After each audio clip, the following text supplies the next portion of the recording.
Oi, minha gente, tudo bem com vocês? J17 Talks no ar. Zé Manuel, tudo bem? Muito bem, uma honra e um prazer estar novamente aqui com você. Olha aqui para mim, meu amigo. Nosso convidado de hoje tem um slogan, sabe qual é? Não, conte para nós. Tem que ser fácil fazer negócio com você. Muito Professor de Chiara, tudo bem? Bom dia, tudo bem? Olá, tudo bem? Graças a Deus. Olha, você falou que tem que ser fácil fazer negócio. Vamos começar com uma gentileza? Sempre. Faz as honras, por favor. É sempre um prazer poder entregar para o nosso convidado um presente que vai ajudar você a cuidar da sua vida, da sua saúde, da sua hidratação. Que gentileza, muito obrigado. Olha que bonita. Ó, turma. Aí, ó, muito legal. Muito obrigado. Vou deixar aqui do meu lado para a gente poder lembrar Muito bom. aqui o tempo todo. Muito bom. Muito obrigado. Começamos bem? Começamos muito bem. Então tá bom. Olha, gente, o nosso convidado vocês vão adorar essa nossa conversa. Vamos falar sobre neuromarketing e neurovendas. Professor Fernando de Chiara, ele é diretor de vendas da Innovators Representações e Ideias. Tem mais de 30 anos de experiência com vendas, gestão comercial, comunicação, marketing, em segmentos como química, mecânica, eletrônica, serviços. Amigo, é uma enciclopédia esse nosso amigo. Vamos começar com um jeito professoral? Explica para nós o que é o neuromarketing. Vamos lá. Bom, você viu que a minha andança aí é longa, né? Parei pela metade aqui, porque... Mas quem quiser saber mais, é só ir lá no meu LinkedIn, procurar por Fernando de Chiara, que vocês vão encontrar essas informações lá. Eu sempre digo que quando eu começo a falar que se meu currículo for bom e a fala for boa, não importa. Se a fala for ruim e o currículo bom, também não importa. Então, é o que eu tenho para oferecer. Neuromarketing. Bom, o mercado ele tem sido muito diferente ultimamente, né? As pessoas têm muito mais foco hoje, não só em processos, como em pessoas, né? Isso tem mudado sistematicamente. A neurociência, de fato, ela veio com muita força para ajudar pessoas que portavam deficiências motoras ou cognitivas a terem uma vida melhor. Então, o entendimento de como é que o cérebro se conectava com a espinha, com a medula, com toda a inervação corporal e como é que a gente podia interferir em alguns processos químicos, alguns processos elétricos para ajudar essas pessoas a terem uma qualidade de vida melhor. Nós temos dois grandes neurocientistas no Brasil, que é a doutora Suzane Culano Rosel, uma neurocientista famosíssima, e temos o doutor Miguel Nicoleles também, que é um gênio, né? Foi o cientista que criou o exoesqueleto, que na Copa do Mundo fez aquele chute de uma pessoa que portava tetraplegia. Então, assim, a neurociência vem ajudar essas pessoas. Só que nós que somos da área de business, né? Nós que somos da área da ciência comportamental, nós entendemos que uma vez que nós entendemos como o cérebro funciona e como ele pode auxiliar as pessoas a terem uma vida melhor, por que não entender como ele funciona no processo de tomada de decisão? Então, a neuroeconomia, com seus vieses cognitivos, depois eu explico o que é isso, ela veio para entender que existem alguns softwares que já vêm pré-instalados nessa máquina que nós temos aqui no nosso crânio. E o entendimento desses vieses, que são esses softwares que já ajudam a gente a tomar decisão muito rápido, faz com que nós tenhamos argumentações melhores de comunicação, de marketing e efetivamente de vendas. Então, se entendemos como o cérebro funciona e como ele toma decisões, vocês concordam comigo que é muito mais produtivo a gente conseguir ajudar o nosso cliente a tomar decisões melhores a nosso favor. Sempre que eu falo disso, eu tenho que trazer a questão da ética e da moral, porque existe uma questão assim, então, se você tem esse conhecimento, você pode manipular as pessoas? Posso. Mas tem um livro que diz que tudo posso, mas nem tudo me convém. Um livro aí famoso, o pessoal costuma ler. Aliás, se você não lê, deveria. É uma questão assim, qual é a diferença da manipulação e da persuasão? A manipulação é quando eu entendo tudo isso e uso para meu benefício próprio somente. Agora, a persuasão é quando eu sei disso e uso para benefício meu, mas também do meu cliente ou da pessoa com quem eu estou me comunicando. Entender os modelos mentais das pessoas e como elas tomam decisões. Então, você imagina que, assim, o que vocês vendem, o que eu vendo, o que você que está do outro lado vende, com certeza ajuda as pessoas a ter uma vida melhor ou ganhar mais dinheiro de alguma forma, né? Como o J17 ajuda as pessoas a terem melhor resiliência financeira e tudo mais. Se eu sei que a minha solução é adequada àquele cliente, por que não oferecer da melhor forma? Vamos fazer negócio, porque isso vai ajudar de fato as pessoas. Então, a neurociência foi usada nesse sentido. Quando a neuroeconomia entendeu isso, professor, nós do marketing falamos, puxa, tem coisa boa aí. Porque esses vieses trazem informações que ajudam eu a comunicar melhor, a passar melhor a minha mensagem. E, efetivamente, marketing e vendas nos Estados Unidos, eles vêm muito colados, um pouquinho diferente do que era aqui no Brasil há alguns anos atrás. Agora isso, graças a Deus, está mudando também. Mas marketing e vendas eram muito juntos. Então, marketing e vendas foram se fundindo, criando modelos. Mas, de fato, esses meus 30 anos que você leu na minha abertura me trouxeram insights que entendiam que o modelo brasileiro de comercialização e negócios, de vendas efetivamente, ele é um pouquinho diferente do modelo americano, né? E a gente precisava, de uma certa forma, tropicalizar isso. Então eu criei um modelo de negócios onde a gente cria essa frase que você trouxe. Legal. Tem que ser fácil fazer negócio com você. Quando eu falo isso, tem toda uma retórica, tem toda uma estratégia. De fato, tem uma estratégia por trás dessa frase e que depois, para quem continuar com a gente, vai saber. Zé, posso emendar mais uma pergunta? Antes da gente... Várias, né? A gente fica aqui, ó, né? Espetacular. Antes da gente avançar para essa parte prática e entender e conhecer também um pouco mais dessa teoria que você criou e vai nos apresentar hoje aqui em primeira mão para vocês que nos acompanham, né? Todo mundo já conhece, mas o pessoal do nosso podcast ainda não, né? Você falou sobre o cérebro, sobre a plasticidade, sobre os mecanismos. Você poderia falar um pouquinho mais sobre isso para a gente? Esse teu olhar lá, ó, porque a gente fala muito sobre isso, né? Os nossos neurônios, tem alguns mitos a esse respeito também, né? Aliás, é uma máquina poderosíssima o nosso cérebro, professor. Eu sempre digo que o cara que inventou esse negócio não errou em nada, né? Porque eu estudo isso há 10 anos e eu não consigo achar um bug, um erro. Você sabe que tem um estudo recente que estava mostrando funções cerebrais versus inteligência artificial, na questão de gasto energético. O nosso cérebro, ele tem 3% do nosso peso corporal, mas ele gasta em média 20% da nossa energia metabólica. Eu estou falando que ele gasta, então, em torno de 1.500 calorias, que é uma pessoa né, quando você olha na caixa de cereais matinais, não pode falar marca aqui, né? A gente vê lá atrás, né, no sucrilhos, está lá, mulheres devem consumir 1.500 calorias por dia e homens 2.000 calorias por dia em média. Então, ou seja, 20% dessa energia aí que a gente deve consumir por dia, ela é gasta só para o cérebro. Então, a relação peso-potência é muito desfavorável. Você imagina, 3% do teu peso gasta 20%. Então, assim, essa questão energética, ela traz insights poderosos, que quando a gente fez essa análise, você imagina, então 20% de, vamos falar de um homem, 2.000 calorias vezes 20%, né? Dá 400 calorias. Então, um cérebro humano, para fazer algumas funções, gasta em torno de 400 calorias por dia. Se nós fôssemos pegar computadores com inteligência artificial para fazer essa mesma coisa, nós precisaríamos de 3 usinas de Itaipu conectadas a esses computadores para fornecer energia para ele ter essa mesma resposta cognitiva, né? Então, vocês imaginam, assim, como é que pode isso, né? Como é que pode essa questão maravilhosa? Porque a gente pensa que, né, um dos mitos que você falou, nós usamos só 5% do nosso cérebro. Na natureza, turma, tudo que não é usado é jogado fora. Tudo o que não é usado é jogado fora. Então, veja que interessante. Por que é que nós teríamos esse cérebro, então, se ele não está sendo usado? Não, é errado. É engraçado que de 85% a 95% de tudo o que você e seus clientes decidem não é consciente. Por exemplo, vocês estão sentindo seu pé encostar no chão agora? Sim. Agora vocês estão, mas até eu perguntar, vocês não estavam, mas o seu pé estava encostando no chão. Essa é uma informação que o seu cérebro está liderando, está gerenciando, porque se passar um bichinho ou cair alguma coisa, você puxa o pé na hora. Então, ele está monitorando, mas é uma informação que você não está racionalizando sobre isso. Então essa é a diferença. Estou trazendo um exemplo aqui muito simples para a gente poder, obviamente muito didático. É um pouco mais complexo, mas não vale a pena a gente entrar tão profundamente em alguns temas, né? Quem quiser saber, depois me chama lá no Instagram, a gente vai te avisar. Mas, então assim, essa dificuldade que a gente tem para que as pessoas entendam como o cérebro funciona com 5%, 15% de maneira racional e 85% a 95% de maneira irracional, é o que faz acontecer alguns mitos como esse, por exemplo. Nós usamos só 5%. Sim, 5% da nossa parte racional. E quanto disso interfere no processo da minha vida? Né? Quanto isso interfere no processo de decisão de compra? Quanto isso interfere no processo de decisão de comunicação e marketing?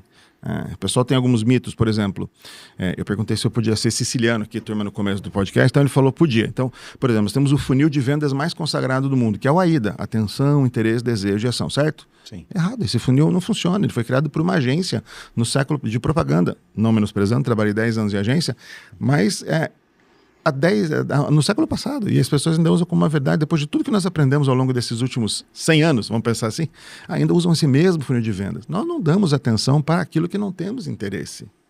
Então como é que eu vou chamar a atenção de uma coisa que eu não tenho interesse? Eu preciso ter interesse, minha zona de interesse, aí dentro dessa minha zona de interesse eu vou buscar processos atencionais. Isso já começa errado. E é interessante, turma, que assim, quando o que eu sei, todo mundo sabe, quanto vale o que eu sei? Pouco, talvez nada, né?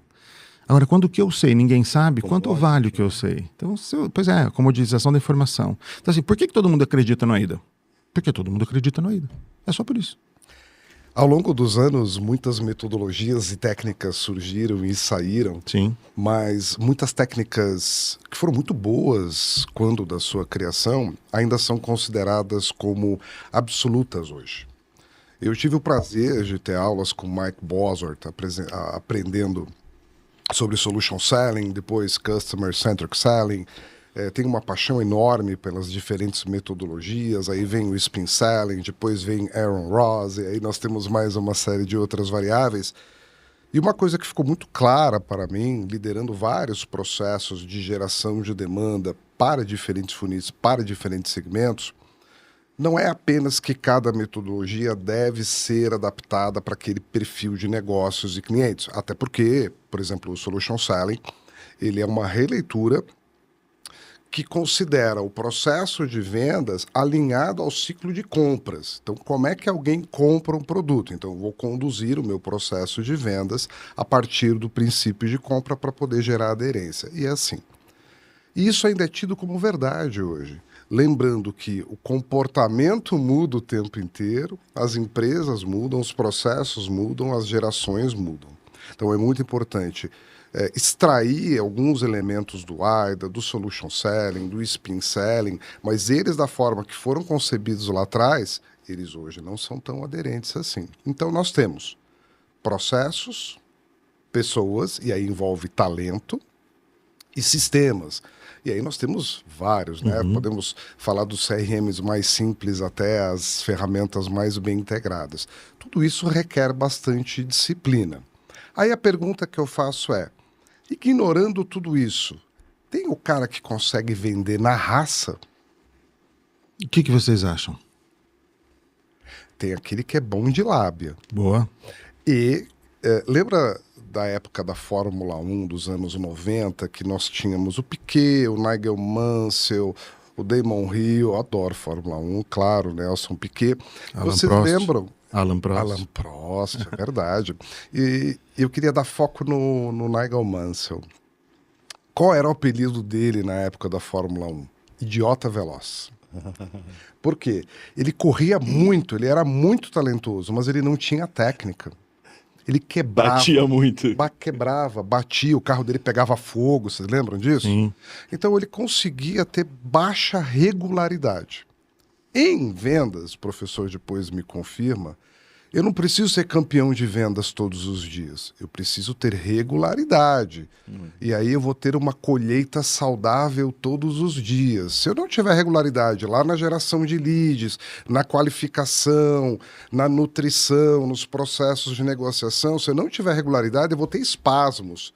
Aí eu vendi, tô feliz, aí acabaram as vendas, saiu correndo atrás de vendas de novo. Esse esforço é insano. Agora, se eu tenho uma colheita organizada, todo dia eu tenho proposta, todo dia eu tenho negócio, eu tenho regularidade. No meu entendimento, aquele cara que é bom para vender na raça não tem regularidade. Ok, é um ponto importante, ok. E você, Nascimento? Eu gosto de organização, processo, procedimento. Eu acho que isso vai dar para a gente, numa linha do tempo, resultados diferenciados. Né? E para mim, né, é um pouco do que o Zé falou, né?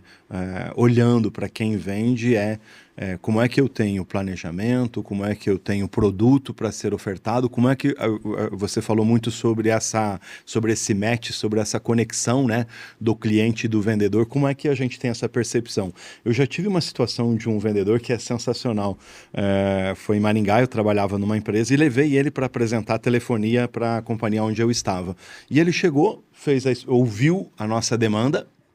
Então essa é uma coisa muito importante, o vendedor tem que ser um bom ouvinte, ouviu a nossa demanda e ele colocou as mãos sobre a mesa e falou, olha, eu tenho 2 informações para dar para vocês. Aí a gente instalou o olho, o controller da empresa junto e falou, o que foi? Falou, eu não consigo atender vocês. Gente, aquilo foi muito interessante. E a segunda informação, ele falou, olha, só que eu queria trazer uma outra visão. A pessoa que está atendendo vocês, ela está cobrando uma taxa de serviços que eu não sei por quê, porque vocês têm uma conta alta e eu não sei por que vocês precisam pagar sobre isso. Foi embora. Mas foi correto. O pior é aquele vendedor guru que ele olha para o cliente assim, Mas segure, ele não vai fechar negócio. Segure o restante da história. O controller fechou a porta e falou, estão nos roubando. Chama o cara aqui. Daí chamamos a outra empresa. Não, fiquem tranquilos que a gente vai tirar a taxa de serviço de vocês. E realmente tiraram na linha da fatura, só que acrescentaram aquele valor na conta total. O controller pegou essa conta e falou assim para mim, chama aquele teu amigo, aquele Claudinho aqui já. Aí chamou o Claudinho e falou, viu, você vire, acha um jeito e traga esse serviço para nós. Ele contratou o cara e contratou o serviço. Um valor super grande, super significativo. Para você ter ideia, com aquela venda o rapaz ganhou um prêmio. E mais do que ganhou um prêmio, eu conhecia muita gente na época e um amigo falou, olha, preciso uma indicação de um vendedor. O que eu fiz? Indiquei o Claudinho e ele foi vendedor de um grupo de comunicação. No primeiro ano ele ganhou um prêmio e foi para a Austrália. Então, estilo de vendas, né? Mas é o que o professor comentou. Ética, caráter são fundamentais. São fundamentais. Em algumas análises comportamentais, quando nós contratávamos pessoas para vendas, nós observávamos muito algumas questões comportamentais, porque se a pessoa é muito boa de lábia, tem um poder de persuasão muito relevante, mas baixa disciplina, é o cara que vai vender o que não tem. Então isso tem que ser muito bem dosado. O professor pegou a gente, né? Por quê? Ele falou, qual é a opinião de vocês? Agora, qual que é a sua opinião, professor? Então, você vê que interessante. O que a gente faz como vendedor nato, né? Eu nasci vendedor e vou morrer dessa forma. Eu estou entendendo como os meus clientes querem a minha informação. Na realidade, o que tem de fato... nós somos indivíduos, certo? Indivíduos, vem do latim indivisos, que são indivisíveis. As pessoas, elas não são replicáveis. As metodologias não podem ser aplicadas e empurradas à força para todo mundo. Cada pessoa tem um jeito de aderir a um certo tema. Cada pessoa tem um jeito de aderir a um certo negócio. Eu não posso configurar que um vendedor de uma loja, de um açougue de todo dia. Eu não posso entender que esse açougue de todo dia tem processo de venda, assim como uma multinacional tem processo de vendas. Então, assim, a resposta correta para essa pergunta é: depende. Depende do negócio. Agora, tem uma coisa que é inexorável no processo comercial. Vocês dois trouxeram brilhantemente. E é uma palavra que resume tudo. Chama-se relacionamento. Por que eu compro no mesmo açougue toda vez? Por que eu compro na mesma padaria todo dia? É hábito? Hábito.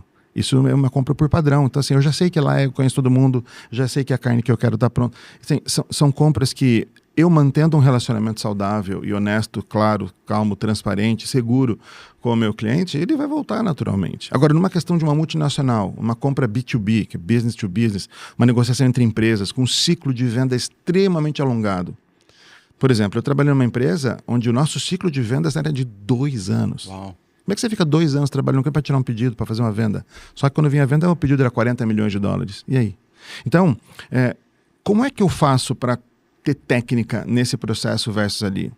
De novo, turma, como a gente fala sempre, nós somos indivíduos e temos que adequar as nossas realidades aos negócios aos quais a gente está inserido. Na vida das vendas, a gente tem muita coisa falando sobre motivação, né? A motivação, qual é o motivo para a ação? A motivação, ela é praticamente endeusada, ela é colocada numa cúpula, como se fosse com luzes direcionadas a ela. Aí eu pergunto para vocês, quanto % da motivação está diretamente ligado ao sucesso de vendas? Existem estudos que falam sobre isso. O professor Frederick Herzberg, o maior estudioso da motivação mundial, né? Fala das motivações extrínsecas e motivações intrínsecas. 3% da motivação é responsável pelo seu sucesso em vendas. E os outros 97%? Essa é a pergunta. 3%? Beleza, estou entendido. Tá, e o resto? Está naquilo que você trouxe, que é o resultante da palavra que é a chave. É disciplina. Cara, um vendedor sem disciplina, e vendedor naturalmente é sem disciplina, tá? Porque nós somos muito criativos, a gente é muito focado, e acaba que você não tem disciplina e processo.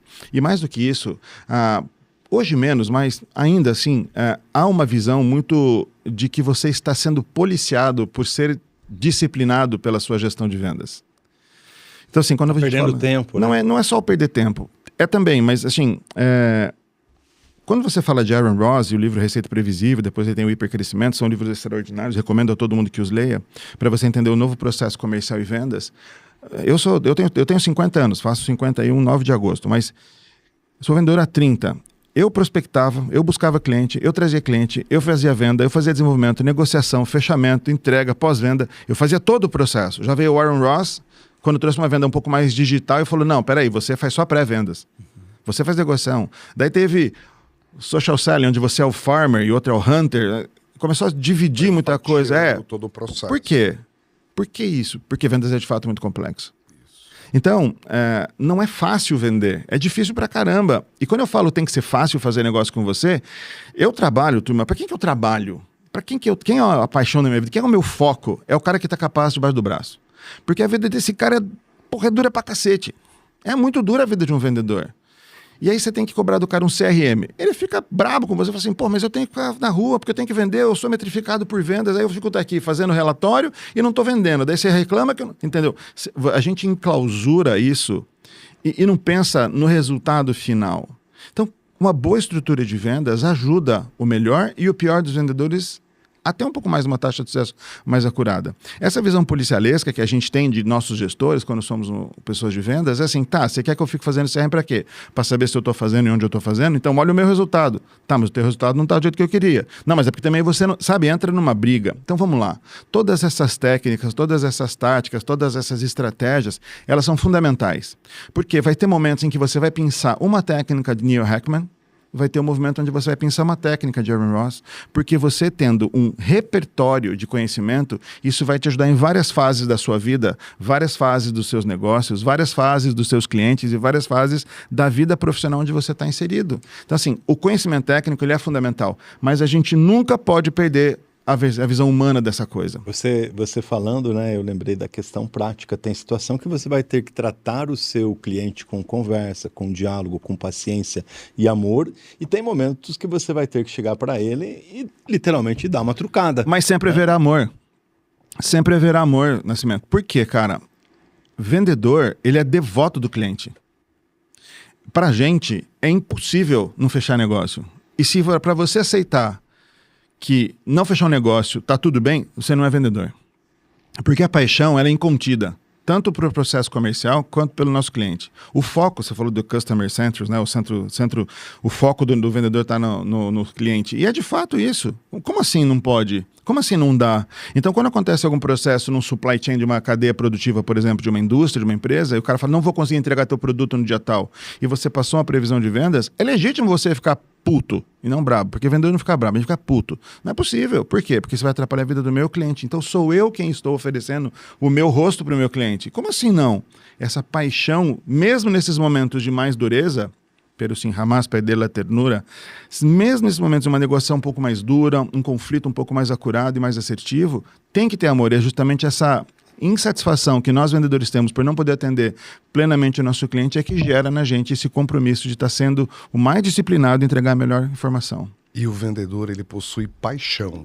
Mas... Ele é o porta-voz do cliente, ele é o embaixador do cliente. Ele não quer fechar um negócio apenas em nome daquela comissão que ele recebe. O que gera prazer nele é a conclusão do ciclo de todo o desafio. Lembrando que o vendedor é um perdedor feliz. Porque quando a gente olha para um funil... Às vezes.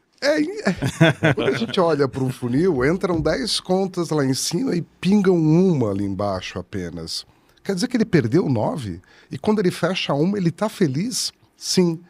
Porque perder contas ao longo do processo faz parte do modelo. E não quer dizer que eu perdi porque eu fui ineficiente. Não, várias razões.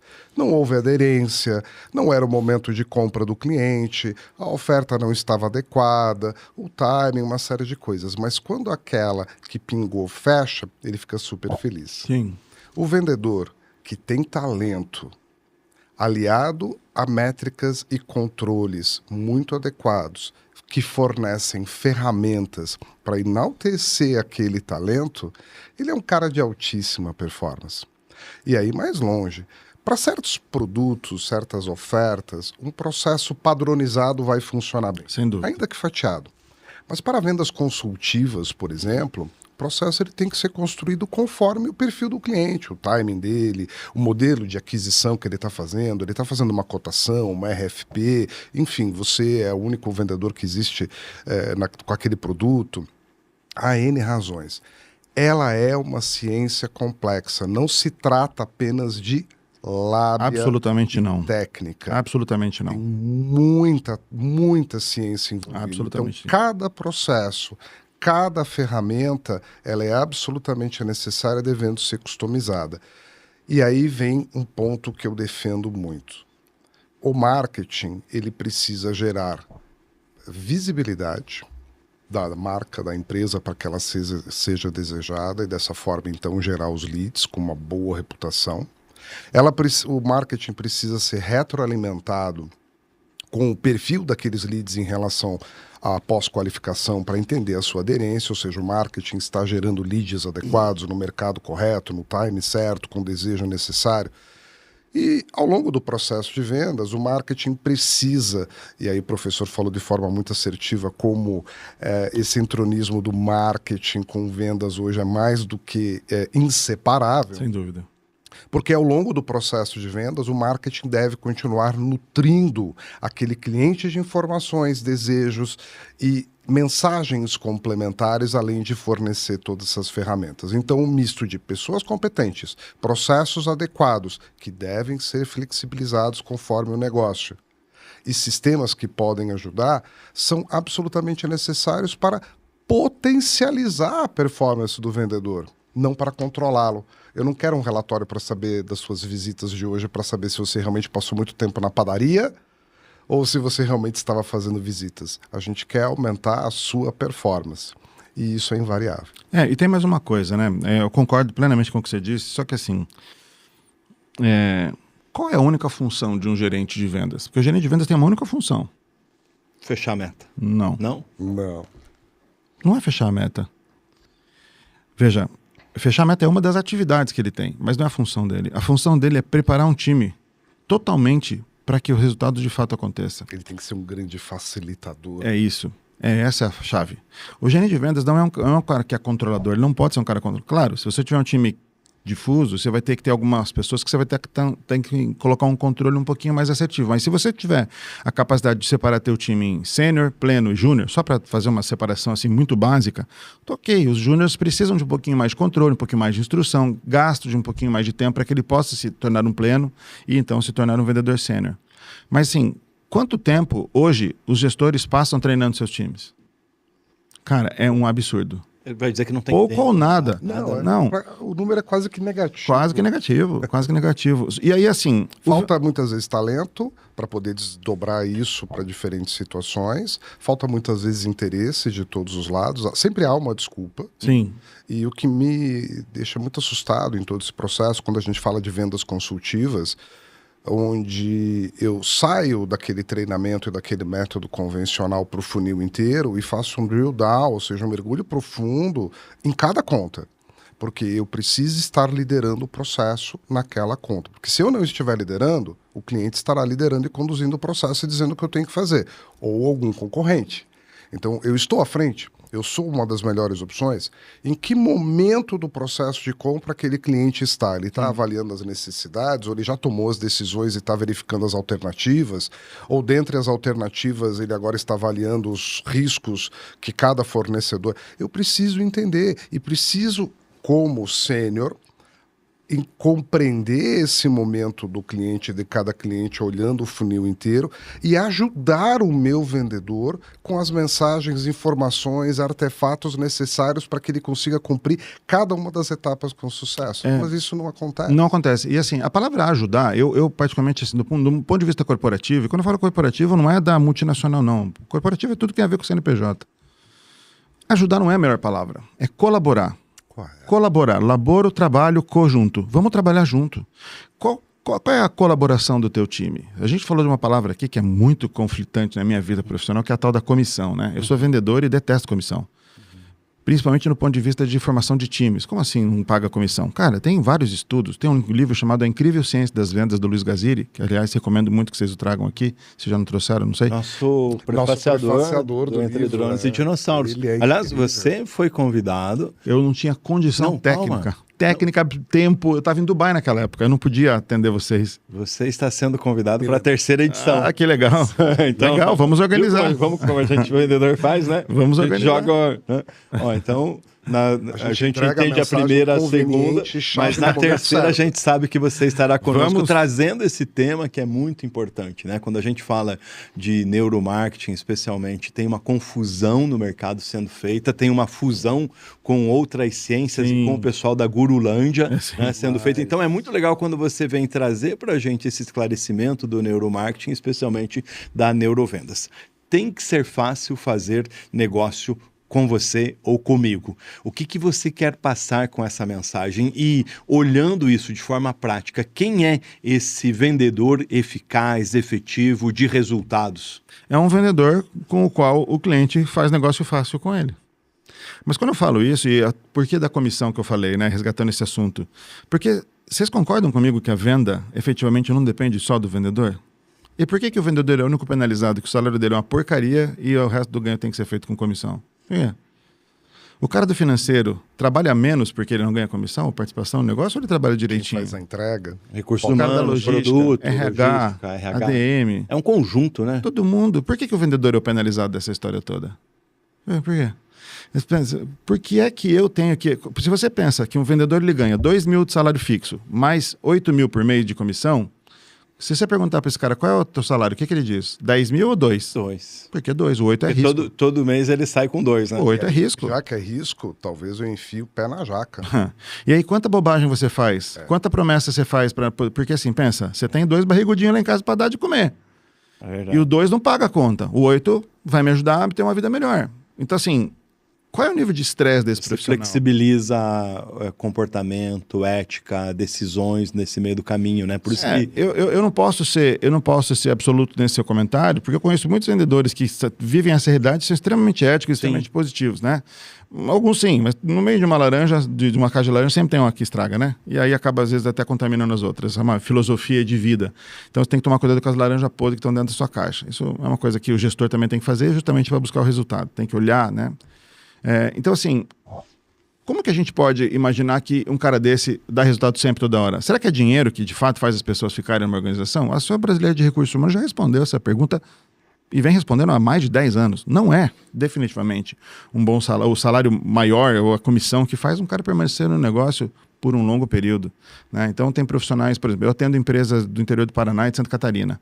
Gente, tem empresas que têm times e pessoas que estão há 20 anos na organização. Que o primeiro emprego foi lá, começou na produção e veio até agora como gestor, diretora de vendas que veio lá da produção. E aí, o que acontece? Essa menina tinha comissão? Tem comissão? Não, ela tem um salário bom, definitivo, que ajuda ela a ter uma vida com uma qualidade muito melhor. Conjunto de outros elementos que geram a satisfação e o pertencimento por estar lá é fundamental. Pois é. Como é que a gente faz lá no escritório, né? Eu tenho um escritório de representação comercial, que você falou que eu sou diretor da Innovators, né? Eu represento um escritório americano de imigração, né? Então, quem tiver interesse em ter o seu green card, é só falar comigo. A gente faz um trabalho bastante interessante nesse segmento, onde muitos executivos, muitos profissionais, né, querem sair do Brasil, morar nos Estados Unidos, e a gente pode ajudar esses profissionais, né? E é muito simples. O que você precisa hoje para poder morar nos Estados Unidos de uma olhada geral? Se você tiver faculdade e 5 anos de trabalho pós-faculdade, você é elegível para ter um green card, né? Isso é uma primeira olhada. Ou se você não tem faculdade, mas tem 10 anos de profissão e cursos na área, você também é elegível para ter um green card. Você vê? É simples, não é? Quem sabe disso? Pouca gente. Por quê? Porque o marketing ainda não foi efetivo de comunicar dessa forma. Você imagina a pessoa que está ouvindo agora e fala assim, não, mas eu tenho faculdade, trabalho há 10 anos e tenho interesse em morar nos Estados Unidos. Pronto, é o que você precisa. A gente pode aqui depois falar sobre isso. Outra parte que eu atendo são empresas, são indústrias, né? Eu atendo indústria como Siemens, Bosch, WEG, Whirlpool, Electrolux e tantas outras empresas aí. Na área de identificação e segurança. É meu time que atende esses clientes. Ninguém do meu time ganha comissão. Ninguém do meu time ganha comissão. Quando eu assumi a direção de uma empresa também multinacional, eu tinha representantes comerciais que ganhavam de comissão $100 mil. Aí eu tive uma direção, um objetivo da minha chefe, que eu tinha que crescer 18% no mercado. Aí você imagina, alguém que ganha $100 mil e é dono de uma região gigante importante. Eu chego para essa pessoa e falo, preciso que você venda 20% ou mais. O cara não vai se esforçar. $100 mil. Meu Deus do céu, o cara não vai. Entrou na zona de conforto. Então, aí o que acontece? Eu tive que tirar essa pessoa. Foi duro tirar essa pessoa. Me xingaram, brigaram comigo, desconfiaram, mas a gente saiu do negócio de $3 milhões para $25 milhões em 3 anos. Justamente por uma mudança de filosofia, trazendo profissionais que recebiam um bom salário, que eram respeitados. Então, assim, o carro deles era um carro novo. Eles até escolheram a cor do carro na frota que a gente alugou. E eu permiti que escolhessem a cor, por quê? Porque se você escolheu a cor, de quem é o carro? É seu. Não é da empresa, é meu. Eu escolhi a cor do carro. A cuidado desse funcionário com o carro é maior ou menor? De quem é o carro? É dele. Então, assim, toda uma estratégia. Mas tem uma pegadinha. Não é uma pegadinha, não. Isso é ciência. É sentimento de posse. Eu tenho o bem. Né? Então, assim, trazendo respeito a esses profissionais e pagando um salário decente a eles, e obviamente, se todo mundo trabalhou direitinho, todo mundo teve resultado, deu boa para todo mundo, vamos dividir. Então nós pagamos bonificação, e eu trago essa metodologia até hoje para o meu escritório. Toda bonificação que eu pago, 50% em dinheiro para o colaborador, para o funcionário, e 50% eu pago para a família. Por quê? Porque eu entendo assim, que se você ficou até mais tarde, você deixou de ficar com a tua família para ficar trabalhando. E a tua família não pode simplesmente aceitar isso de maneira tranquila. Então, 50% ele tem que gastar. A gente coloca as pessoas assim, em restaurantes mais legais, bacanas, você sabe que normalmente as pessoas não vão, né? E não tem a oportunidade de conhecer essa experiência. Ou então tem que levar a família para o Beto Carreiro, ou ir para uma praia qualquer. Todo mundo, 50% da bonificação. E esse bônus... Ele estará lá dizendo o seguinte, puxa vida, esse é o prêmio que eu recebi pela minha performance, e a família vai estar entendendo. Está curtindo junto. Né? E assim, o prêmio, esse bônus de família que a gente chama, não precisa ser retirado no mês 1. Ele pode ser acumulado para que você tenha um plano. Mas eu obrigatoriamente tenho que saber para que você está usando esse dinheiro. Esse é o nosso acordo, né? E é interessante que as pessoas do time contam umas para as outras o que estão fazendo e acabam às vezes até fazendo juntas. Que joia. Às vezes eu fico um pouco preocupado, mas está tudo certo. Dá certo a que princípio. Bom, né, Zé? Ó, que história boa, hein? E que conversa. Estamos chegando ao final do nosso encontro. Podemos fechar aqui a nossa conversa com o nosso convidado? Sim, conversas de valor, grande aprendizado. Professor, que bom. A gente está indo para o encerramento. Daqui a pouco o professor deixa aí os seus contatos. Já contou um pouquinho dos trabalhos que você realiza, né? Nós falamos do processo de vendas, a área tradicional, mas nós estamos aí no mundo digital, da tecnologia, no mundo online. O processo de vendas, de compra, de aplicação do neuromarketing, pensando no mundo digital, muda alguma coisa? As pessoas mudaram.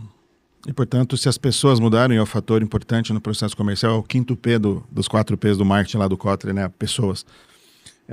Se as pessoas mudaram, o mundo mudou.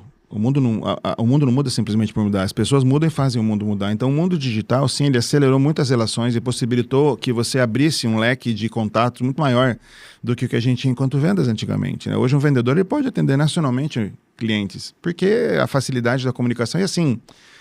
o pessoal sempre falava durante a pandemia do novo normal. Eu falei assim, turma, não existe novo normal. Como assim não existe novo normal? Não existe. Novo normal é conversa de guru de internet. Eles não sabem nada de pessoas.